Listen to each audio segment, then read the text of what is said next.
Bismillahirrahmanirrahim. Alif lam ra kitabun uhkimat ayatuhu.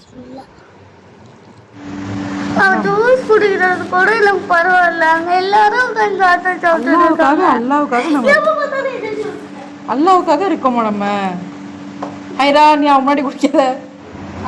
நீயும் நோம்பு வைக்க வேண்டியதானே? எல்லாரும் உட்காந்து ஜாத்தர்த்திக்கிறாங்க. அல்லாஹ் உனக்கு நிறைய நன்மைகள் தருவான். அல்லாஹ் நீ கேட்கறதெல்லாம் தருவான். நீ அல்லாவுக்காக இருக்கீல, சரியா? பாரு, நோம்பு முடிஞ்சோன்னு அல்லாஹ் உனக்கு கேட்கறதெல்லாம் தருவான் இன்ஷா அல்லாஹ், சரியா?